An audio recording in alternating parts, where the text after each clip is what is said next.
Israel America ಯುದ್ಧ ನಡೀತಾ ಇದೆಯಲ್ಲ, ಯುದ್ಧದಲ್ಲಿ ಇಲ್ಲಿವರೆಗೂ ಖರ್ಚಾಗಿರ್ತಕ್ಕಂತಹ ಟ್ರಿಲಿಯನ್ ಡಾಲರ್ ಗಟ್ಟಲೆ ಹಣದಲ್ಲಿ ಆಫ್ರಿಕಾದ ಅದೆಷ್ಟೋ ಬಡ ದೇಶಗಳನ್ನು ಕನಿಷ್ಠ ಪಕ್ಷ 500 ವರ್ಷಗಳಿಗೆ ಶ್ರೀಮಂತವನ್ನಾಗಿಸಬಹುದಾಗಿತ್ತು. ಎಲ್ಲೋ ನೀರಿಲ್ಲ, ಎಲ್ಲೋ ಬರ ಇದೆ ಅಂದರೆ ಶಾಶ್ವತವಾಗಿ ಆ ನೆಲಕ್ಕೆ ನೀರು ಬರುವಂತೆ ಮಾಡಬಹುದಾಗಿತ್ತು. ಅಷ್ಟು ಅಣೆಕಟ್ಟು ಕಟ್ಟಬಹುದಾಗಿತ್ತು. ಯಾವುದೋ ದೇಶದಲ್ಲಿ ಯಾರಿಗೋ ಹಸಿವಿನಿಂದ ಸಾಯ್ತಾ ಇದ್ದಾರೆ ಜನ, ಎಲ್ಲೋ ಆಸ್ಪತ್ರೆ ಇಲ್ಲ, ಸರಿಯಾದ ಟ್ರೀಟ್ಮೆಂಟ್ ಇಲ್ಲ, ಇನ್ಯಾರಿಗೋ ವ್ಯಾಕ್ಸಿನ್ ಇಲ್ಲ, ಇನ್ಯಾರಿಗೋ ಊಟಕ್ಕೆ ದುಡ್ಡಿಲ್ಲ, ಇನ್ನೆಲ್ಲೋ ಬಹಳ ಪರದಾಡ್ತಾ ಇದ್ದಾರೆ, ಅವರಲ್ಲಿ ಬಹಳ ಇನ್ಫ್ಲೇಷನ್ ಆಗಿಬಿಟ್ಟಿದೆ.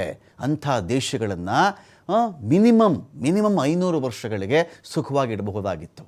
ದೊಡ್ಡ ದೇಶಗಳಿಗೆ 10-15 ವರ್ಷಗಳಿಗೆ ಬಜೆಟ್ಗೆ ಆಗ್ತಾಯಿತ್ತು ಅಷ್ಟು ದುಡ್ಡನ್ನು ಬರೀ ಪ್ರತಿದಿನ ಬೆಂಕಿ ಇಟ್ಟು ಅಷ್ಟು ಕರೆನ್ಸಿಯನ್ನು ಇಲ್ಲಿ ಭಸ್ಮ ಮಾಡಿ ಹಾಕಿದ್ದಾರೆ.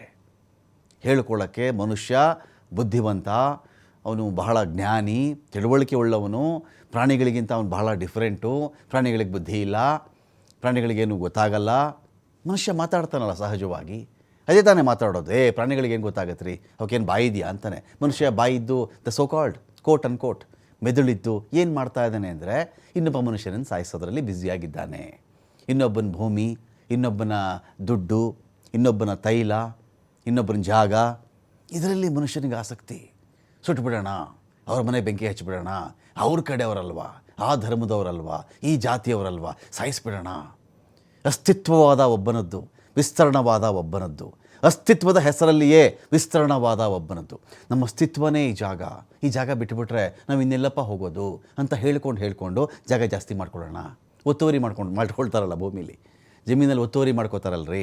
ನಮ್ಗೆ ಇಷ್ಟೇಷ್ಟು ಭೂಮಿಯಪ್ಪ ಇರೋದು ಅಂತ ಹೇಳೋದು, ಪಕ್ಕ ಜಮೀನು ಸಿಕ್ಕರೆ ಒತ್ತುವರಿ ಮಾಡಿಕೊಂಡು ಸ್ವಲ್ಪ ಬೇಲಿಯನ್ನೇ ಆ ಕಡೆ ಎಕ್ಸ್ಟೆಂಡ್ ಮಾಡ್ಕೊಂಡು ಹೋಗ್ತಾರಲ್ಲ, ಆ ಥರದ ವಿಸ್ತರಣವಾದ. ಇನ್ನೊಬ್ಬನಿಗೆ ನಾನು ನಿನಗೆ ಸೋಲ್ತೀನ. ಈ ಮೂವರ ನಡುವಿನ ಯುದ್ಧ ಇದೆಯಲ್ಲ, ಇಷ್ಟು ದೊಡ್ಡ ಒಂದು ಆತಂಕವನ್ನು, ಒಂದು ಆಘಾತವನ್ನು ಇಡೀ ವಿಶ್ವಕ್ಕೆ ನೀಡ್ತಾ ಇದೆ. ಎಲ್ಲೂ ನೆಮ್ಮದಿ ಇಲ್ಲ, ಯಾವ ದೇಶದಲ್ಲೂ ನೆಮ್ಮದಿ ಇಲ್ಲ. ತೈಲದ ಕತೆ ಗೊತ್ತಿಲ್ಲ, ಅನಿಲದ ಕತೆ ಗೊತ್ತಿಲ್ಲ, ಇನ್ಫ್ಲೇಷನ್ ಕತೆ ಗೊತ್ತಿಲ್ಲ, ಎಷ್ಟು ಹಣ ಬಿದ್ದು ಹೋಗುತ್ತೋ, ಎಷ್ಟು ಹಣ ಮೇಲೆ ಬರುತ್ತೋ, ನೋಬಡಿ ನೋಸ್. ನಿಜವಾಗಿಯೂ ಇದರ ಮಧ್ಯೆ ಇರಾನ್ ಅಮೆರಿಕದ ಮಧ್ಯದಲ್ಲಿ ಮಾತುಕತೆ ಆಗ್ತಾ ಇದೆಯಾ? ಮತ್ತೊಮ್ಮೆ ಜಗತ್ತಿನ ಮುಂದೆ ಬಹಿರಂಗವಾಗಿ ಹೇಳಿರೋದು ಟ್ರಂಪ್, ತೆರೆ ಮರೆಯಲ್ಲಿ ಮಾತುಕತೆ ನಡೀತಾ ಇದೆ. ಯಾವ ತೆರೆನಪ್ಪ, ಯಾವ ಮರೆನಪ್ಪ? ನೀನು ಅಮೆರಿಕದ ಅಧ್ಯಕ್ಷ ಕಣಯ್ಯ, ನೀನು ತೆರೆಮರೆಯಲ್ಲಿ ಮಾತಾಡಬೇಕಾ? ಯಾರ್ದಾದ್ರೂ ತೆರೆಮರೆಯಲ್ಲಿ 4 ಗೋಡೆ, ಯಾವುದಾದ್ರೂ ಗೋಡೆಯಲ್ಲಿ ಮೆತ್ತಿಗೆ ಸೀಕ್ರೆಟಾಗಿ ನೀನು ಮಾತಾಡಬೇಕಾ? ಟ್ರಂಪ್ ಹೇಳ್ತಾ ಇರೋದು ಈ ಕಡೆ ರೀ ಅಂಥದ್ದು ಯಾವುದೇ ನೋಡಿ. ಅಮೆರಿಕ ಹೇಳ್ತಿದೆ ತೆರೆಮರೆಯಲ್ಲಿ ಮಾತಾಡ್ತಿದ್ದೀವಿ ನಾವು ಅಂತ. ಇರಾನ್ ಹೇಳ್ತಿದೆ ಯಾವ ತೆರೆಮರೆನೂ ಇಲ್ಲ, ಯಾವ ಮಾತುಕತೆನೂ ಇಲ್ಲ, ನಾವೆಲ್ಲಪ್ಪ ನಿನ್ನ ಹತ್ರ ಮಾತಾಡಿದ್ದೀವಿ ಅಂಥೇಳಿ ಟ್ರಂಪ್ಗೆ ಇರಾನ್ ಟಾಂಟ್ ಕೊಡ್ತಾ ಇದೆ. ಇಲ್ಲಿ ಯಾವ ಮಾತುಕತೆ, ಯಾವ ತೆರೆಮರೆ, ಯಾವ ಜಾಗದಲ್ಲಿ ಮಾತಾಡ್ತಾ ಇದ್ದೀವಿ? ನೋ. ಅಂದರೆ ಈ ಮುಖ ಉಳಿಸ್ಕೊಳ್ಳೋ ಕಟ್ಟಕಡೆ ಅಸ್ತ್ರವನ್ನು ಈ ಟ್ರಂಪು ಅಮೆರಿಕದ ದ ಸೋ ಕಾಲ್ಡ್ ಅಧ್ಯಕ್ಷ ಇವಾಗ ಮಾಡ್ತಿರೋದಾ? ಇದು ತೆರೆಮರೆಯಲ್ಲಿ ಮಾತಾಡ್ತಾ ಇದ್ದೀವಿ ಹೇಳಬೇಕಲ್ಲ. ಏನು ತೆರೆಮರೆಯಲ್ಲಿ ನೋಡ್ರಿ, ಇದೇ ಝೆಲೆನ್ಸ್ಕಿ ಮತ್ತು ಟ್ರಂಪು ಮೀಟ್ ಆಗಿದ್ದರು, ಮಾತಾಡಿದರು, ರಷ್ಯಾ ನಿಲ್ಲಿಸ್ಬಿಡಿ ಯುದ್ಧ ಅಂತ ಇವರು ಹೇಳ್ಕೊಳ್ತಾ ಇದ್ದರು. ಇದೇ ಪುಟಿನ್ ಕೂಡ ಭೇಟಿಯಾಗಿದ್ದಾರೆ, ಮಾತುಕತೆಗಳು ನಡೆದಿವೆ. ದೇಶಗಳ ಮುಖ್ಯಸ್ಥರ ನಡುವೆ ನಡೆಯುವಂಥ ಮಾತುಕತೆಗಳು ರೀ ಇದು. ಒಂದು ಯುದ್ಧದ ವಿಚಾರ ಇದು. ಏನು ಯಾವುದೋ ಬೀಗ್ತನ ಏನು ರೀ ಟ್ರಂಪ್ದು ಇರಾನ್ ಜೊತೆಯಲ್ಲಿ? ಯಾರಾದರೂ ಹೆಣ್ಣು ಕೊಡೋದು ಗಂಡು ಕೊಡೋ ಶಾಸ್ತ್ರ ಏನಾದರೂ ತೆರೆಮರೆಯಲ್ಲಿ ಮಾತಾಡ್ತಾ ಇದ್ದಾರಾ? ನೋ. ವಾರ್ ಇದು. ಹೋರ್ಮುಜ್ ಜಲಸಂಧಿ, ಜಗತ್ತಿನ 20% ತೈಲ ಅಲ್ಲಿಂದ ಹೋಗೋದು ಬರೋದು ಅಲ್ಲಿಂದ ನಡೆಯೋದು. ಒಂದು ಇಡೀ ಪ್ರಪಂಚಕ್ಕೆ 100 ಲೀಟ್ರು ತೈಲ ಬೇಕು ಅಂದ್ಕೊಳ್ಳಿ, 20 ಲೀಟ್ರ್ ತೈಲ ಹೋರ್ಮುಜ್ ಡಿಸೈಡ್ ಮಾಡುತ್ತೆ ಕಳಿಸ್ಬಾರ್ದ ಅಂತ ಹೇಳಿ. ಯಾವ ತೆರೆಮರೆ ಮಾತು ಟ್ರಂಪ್ದು? ಇಡೀ ವಿಶ್ವದ ಮುಂದೆ ಈ ಥರ ಜೋಕ್ಸ್ ಮಾಡ್ಕೊಂಡು ತಿರುಗಾಡಬಾರ್ದು.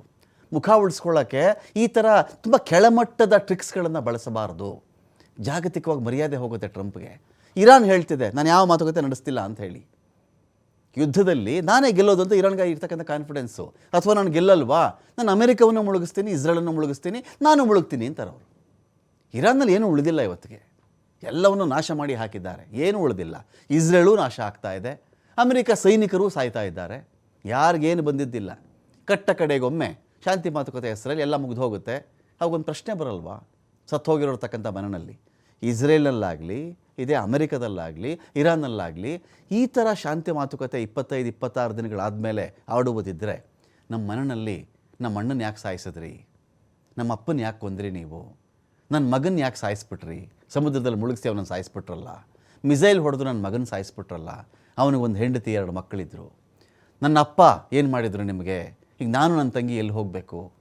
ಈ ಮಕ್ಕಳಿಗೆ ಪ್ರಶ್ನೆ ಕೇಳ್ತಾವಲ್ವ. ಪುಟಾಣಿ ಮಕ್ಕಳನ್ನು ಸಾಯಿಸ್ಬಿಟ್ರಲ್ಲ, ಶಾಲೆಗೆ ಬಾಂಬ್ ಹಾಕಿ ನೀವು 160-180 ಮಕ್ಕಳನ್ನ ಸಾಯಿಸ್ಬಿಟ್ರಲ್ಲ, ನಮ್ಮ ಮಕ್ಕಳು ನಿಮ್ಗೆ ಏನು ಮಾಡಿದರು? ಅವ್ರಿಗೆ ಈ ವಾರ ಅಂದ್ರೇನು ಅಂತಲೇ ಗೊತ್ತಿಲ್ಲ. ಕ್ರಯಾನ್ಸಲ್ಲಿ ಏನೋ ಬರ್ಕೊಂಡು ಕೂತಿದ್ರು ಅವರು, ಕ್ರಯಾನ್ಸ್ ಎಲ್ಲ ಚೆಲ್ಲಾಪಿಲ್ಲಿ ಶಾಲೆನಲ್ಲಿ, ಆ ಥರ ಮಕ್ಕಳು ಕೊಂದುಬಿಟ್ರಲ್ಲ. ಈ ರೀತಿ ನೀವು ಸಂಧಾನ ಮಾಡಿಕೊಳ್ಳುವುದಿದ್ದರೆ ನನ್ನ ಮಕ್ಕಳನ್ನು ಸಾಯಿಸ್ದೇನು, ಅಮೆರಿಕದ ಯೋಧರು ಸಾಯ್ದೇನು, ಇಸ್ರೇಲ್ ಜನ ಸಾಯಿದೆ, ಇಸ್ರೇಲ್ ಯೋಧರು ಸಾಯ್ದೇನು, ಇರಾನಲ್ಲಿ ಜನ ಸಾಯಿದೆ, ಖಮೇನಿ ಸಾಯಿದೆ, ಯೋಧರು ಸಾಯಿದೆ, ಮಾತುಕತೆ ಮಾಡಬಹುದಾಗಿತ್ತಲ್ವೇ? ಪ್ರಶ್ನೆ ಇರಲ್ವಾ ಇಲ್ಲಿ? ಗೆದ್ದರೆ ಆಡೋಕ್ಕೆ ಬಂದಿದ್ದೆ, ಸೋತ್ರೆ ನೋಡೋಕ್ಕೆ ಬಂದಿದ್ದೆ. ಟ್ರಂಪ್ ಕಥೆ ಇದು. ಟ್ರೈ ಮಾಡಿದ್ರು, ಫುಲ್ ಕ್ಯಾಲ್ಕುಲೇಷನ್ ಉಲ್ಟಾ ಆಗಿಬಿಡ್ತು. ಇರಾನ್ ಇಷ್ಟು ಸುಲಭ ಅಂತ ಅಂದ್ಕೊಂಡಿರಲಿಲ್ಲ, ಭಾಳ ಸುಲಭ ಅಂತ ಅಂದ್ಕೊಂಡ್ಬಿಟ್ಟಿದ್ರು. ಇರಾನು ಇಷ್ಟು ಟಫ್ ಅಂತ ಅಂದ್ಕೊಂಡಿರಲಿಲ್ಲ. ಈಗ ನಾನು ತೆರೆ ಮೇರಲ್ಲಿ ಮಾತಾಡ್ತಾ ಇದ್ದೀನಿ, ಅವ್ರ ಹತ್ರ ಮಾತಾಡ್ತಾ ಇದ್ದೀನಿ, ಇವ್ರ ಹತ್ರ ಮಾತಾಡ್ತಾ ಇದ್ದೀನಿ ಅಂತೇಳಿ ಕತೆ ಹೊಡಿತಿರೋದು ಈ ಟ್ರಂಪ್. ಈ ಮನುಷ್ಯ ಅಧಿಕಾರ ವಹಿಸ್ದಾಗಿಂದ ನೀವು ಚೆಕ್ ಮಾಡ್ಕೊಂಬಿಡಿ, ವಿಶ್ವದಲ್ಲಿ ಎಲ್ಲಾದರೂ ಶಾಂತಿ ಇದೆಯಾ ಅಂತೇಳಿ. ಎಲ್ಲಾದರೂ ಸರಿ, ಒಂದು ಶಾಂತಿ, ಒಂದು ನೆಮ್ಮದಿ, ಒಂದು ಆರ್ಥಿಕ ಸ್ಥಿರತೆ, ಒಂದು ಬಜೆಟ್ ಮಾಡ್ಕೊಳಕ್ಕಾಗ್ತಾ ಇದೆಯೇನ್ರಿ ಯಾವುದಾದ್ರೂ ದೇಶ ಇವತ್ತಿಗೆ? ಒಂದು ಬಜೆಟ್, ಒಂದು ಮನೆ, ಒಂದು ಫ್ಯಾಮಿಲಿ, ಒಂದು ಬಜೆಟ್ ಮಾಡ್ಕೊಳಕ್ಕಾಗ್ತಾ ಇದೆಯಾ? ಇದಪ್ಪ ಇದು ಸ್ಟೇಟ್ ಇರುತ್ತೆ, ಚಿನ್ನ ಇಷ್ಟು ರೇಟ್ ಇರುತ್ತೆ, ಬೆಳ್ಳಿ ಇಷ್ಟು ರೇಟ್ ಇರುತ್ತೆ, ಮದುವೆಗೇನೋ ಪ್ರಿಪೇರ್ ಆಗ್ತಾ ಇದ್ದೀವಿ ನಾವು, ದಿನಸಿ ಇಷ್ಟಿರುತ್ತೆ, ಇನ್ಫ್ಲೇಷನ್ ಜಾಸ್ತಿ ಆಗಲ್ಲ, ಬೆಲೆ ಇನ್ನೂ ಜಾಸ್ತಿ ಆಗಲ್ಲ, ಅಥವಾ ಇನ್ನೂ ಕಡಿಮೆ ಆಗುತ್ತೆ, ಏನಾದರೂ ಒಂದು ಕ್ಯಾಲ್ಕುಲೇಷನ್ಸ್. ನೆನ್ನೆ ಇದ್ದಿದ್ದು ಇವತ್ತಿಲ್ಲ, ಬೆಳಗ್ಗೆ ಇದ್ದಿದ್ದು ಮಧ್ಯಾಹ್ನಕ್ಕಿಲ್ಲ, ಮಧ್ಯಾಹ್ನಕ್ಕೆ ಇದ್ದಿದ್ದು ಸಾಯಂಕಾಲಕ್ಕಿಲ್ಲ.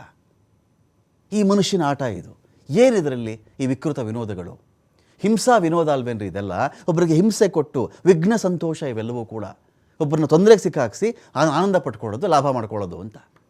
ನಾನೇ ಮಧ್ಯಸ್ಥಿಕೆ ವಹಿಸಿದ್ದೇನೆ ಅಂಥೇಳಿ ಪಾಕಿಸ್ತಾನ ಹೇಳ್ತಾ ಇದೆ. ಹೌದೌದು, ನಾನು ಇಲ್ಲಿ ಮೀಡಿಯೇಟ್ರಾಗಿ ಕೆಲಸ ಮಾಡ್ತಾ ಇದ್ದೀನಿ, ನಾನು ಇಲ್ಲಿ ಮಧ್ಯವರ್ತಿಯಾಗಿ.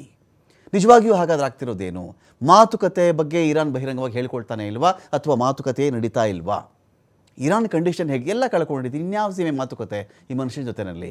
ಮಾತುಕತೆ ಆಡುವುದಿದ್ದರೆ ಇಷ್ಟು ದುಡ್ಡು ಕಟ್ಕೊಡ್ಲಿ, ಮತ್ತೆ ಇರಾನ್ ಮರು ನಿರ್ಮಾಣ ಆಗಲಿ, ಮತ್ತೆ ಯುದ್ಧ ಆಗಬಾರ್ದು ಅಂತ ಹೇಳಿ, ಅಣ್ವಸ್ತ್ರದ ಸಂಬಂಧಪಟ್ಟಂತೆ ಮಾತನಾಡಕೂಡ್ದು, ನಮ್ಮ ಕಥೆ ನಮಗೆ, ಹಾಗಿದ್ದರೆ ಒಪ್ಕೊಳ್ತೀವಿ ಅಂತ ಅವ್ರು ಹೇಳ್ತಿರೋದು. ಟ್ರಂಪ್ ಹೇಳ್ತಿರೋದು, ಇರಾನ್ ನನಗೆ ಆ ದೇಶದ ಸರ್ವೋಚ್ಚ ನಾಯಕನ ಸ್ಥಾನ ಕೊಟ್ಟುಬಿಟ್ಟಿತ್ತು.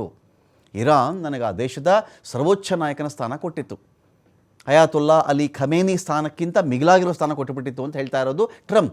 ಆದರೆ ನನಗಿಷ್ಟ ಇಲ್ಲ ಅದು, ನಾನು ಬೇಡ ಅಂತ ನಿರಾಕರಿಸ್ಬಿಟ್ಟೆ. ಜಗತ್ತಿನ ಯಾವುದೇ ನಾಯಕ ಇಂಥ ಅವಕಾಶವನ್ನು ಮಿಸ್ ಮಾಡಿಕೊಳ್ಳಲಾರ, ಕಳೆದುಕೊಳ್ಳಲಾರ. ರಿಪಬ್ಲಿಕನ್ ನಿಧಿ ಸಂಗ್ರಹ ಕಾರ್ಯಕ್ರಮದಲ್ಲಿ ಟ್ರಂಪ್ ಹೇಳಿಕೆ, ಏನು ಖಮೇನಿ ಬಿಟ್ಟುಬಿಟ್ಟು ಈ ಟ್ರಂಪ್ಗೆ ಇರಾನ್ ಆಫರ್ ಮಾಡಿಬಿಟ್ಟಿತ್ತಂತೆ, ನಿನಗೆ ಸರ್ವೋಚ್ಚ ನಾಯಕನ ಸ್ಥಾನ ಕೊಟ್ಬಿಡ್ತೀವಿ ಅಂಥೇಳಿ ಈ ಮನುಷ್ಯ ಬೇಡ ಅಂದ್ಬಿಟ್ಟಂತೆ. ನೊಬೆಲ್ ಶಾಂತಿ ಪ್ರಶಸ್ತಿ ಕಥೆ ಇದು. ಜಗತ್ತು ಯಾವತ್ತೂ ನೋಡಿರದೇ ಇರ್ತಕ್ಕಂಥ ಗೆಲುವನ್ನು ನಾವು ಸಾಧಿಸಿದ್ದೇವೆ. ಇರಾನ್ ಜೊತೆ ತೆರೆಮರೆಯಲ್ಲಿ ಮಾತುಕತೆ ಆಗ್ತಾ ಇದೆ. ಇರಾನ್ ನಿಜವಾಗಿಯೂ ಕದನ ವಿರಾಮವನ್ನು ಬಯಸ್ತಾ ಇದೆ. ಕದನ ವಿರಾಮ ಬಯಸ್ತಾ ಇರೋದು ಟ್ರಂಪ್, ಇರಾನ್ ಅಲ್ಲ. ನೋ ನೋ, ಸುಳ್ಳು, ಹುಟ್ಟು ಸುಳ್ಳಿದು. ಇರಾನ್ ಎಲ್ಲಾದರೂ ಹೇಳಬೇಕಿತ್ತಲ್ರಿ, ಯಾರಾದರೂ IRGC ಅವನು ಯಾರಾದರೂ ಹೇಳಬೇಕಿತ್ತು, ಮೊಸ್ತಬಾ ಮಾತಾಡಬೇಕಾಗಿತ್ತು, ಸ್ಪೀಕರ್ ಮಾತಾಡಬೇಕಾಗಿತ್ತು. ಯಾರು ಒಬ್ಬರು ಬಾಯಿಲು ಬಂದಿಲ್ಲ ರೀ ಇದು. ಒಬ್ಬರು ಬಾಯಿಲು ಕದನ ವಿರಾಮನ ಶಬ್ದವೇ ಕಾಣೆ. ನಾವು ಎಲ್ಲ ಕಳ್ಕೊಂಡಿದ್ದಾರೆ ಅವರು. ಇನ್ಯಾವ ಥರ ಕದನ ವಿರಾಮ ಎಷ್ಟಿದೆಯೋ ಅಷ್ಟು ನಾವು ಬಳಸ್ತೀವಿ, ನಾವಂತೂ ಯುದ್ಧ ನಿಲ್ಲಿಸಲ್ಲ. ಅವ್ರ ವಾದ ಇದು. ಈ ಟ್ರಂಪ್ ಹೇಳ್ತಾರೆ ಇರಾನ್ ನಿಜವಾಗಿಯೂ ಕದನ ವಿರಾಮವನ್ನು ಬಯಸ್ತಾ ಇದೆ, ಆದರೆ ಅಲ್ಲಿನ ಜನರಿಗೆ ಹೆದರ್ಕೊಂಡು ಬಹಿರಂಗವಾಗಿ ಹೇಳ್ಕೊಳ್ತಾ ಇಲ್ಲ, ಪಿಸು ಮಾತಲ್ಲಿ ಹೇಳ್ತಾ ಇದ್ದಾರೆ ಅನ್ನೋ ಥರ. ಬಹಿರಂಗವಾಗಿ ಹೇಳಿಕೆ ನೀಡಿದ್ರೆ ಅಲ್ಲಿನ ಜನ ಕೊಲ್ಲುವ ಭಯ ಅವರಿಗೆ ಕಾಡ್ತಾ ಇದೆ. ಸೇಫ್ ಎಕ್ಸಿಟ್, ಒಂದು ವಾರ್ಗೆ ಎಂಟ್ರಿ ಆದ ಮೇಲೆ ಮುಖ ಉಳಿಸ್ಕೊಂಡು ಆ ವಾರಲ್ಲಿ ಇನ್ನೇನು ಗಿಟ್ಟಲ್ಲ ಅಂತ ಆದಮೇಲೆ ಅವರಿಗೆ ಸೋಲಿನ ಭಯ ಕಾಡಿದಾಗ ಸೇಫ್ ಎಕ್ಸಿಟ್, ಸೋತಂಗೂ ಇರಬಾರ್ದು, ತಾನೇ ಗೆದ್ದೆ ಅಂತ ಹೇಳ್ಕೊಂಡಂಗೂ ಇರಬೇಕು, ಅವರಾಗ ಅವ್ರ ಸಂಧಾನಕ್ಕೆ ಬಂದರು ಅಂತಲೂ ಇರಬೇಕು. ಅವಾಗೇನಾಗುತ್ತೆ, ಏನೋ ಇರಾನ್ ಕೇಳ್ಕೊಂಬಿಟ್ರಂತೆ, ಪಾಪ ಟ್ರಂಪ್ ಬಿಟ್ಬಿಟ್ರಂತೆ, ಈ ಥರ ಆಗುತ್ತಲ್ಲ, ಅದಕ್ಕೆ ಒದ್ದಾಡ್ತಿರೋದ Trump? I don't know. Iran ನಾಯಕರಲ್ಲಿನ ಜನರಿಗೆ ಮಾತ್ರವಲ್ಲ, ನಮಗೂ ತುಂಬ ಭಯ ಪಡ್ತಾ ಇದ್ದಾರೆ ಅಂತ ಇದೇ ಅಮೆರಿಕ ಅಧ್ಯಕ್ಷ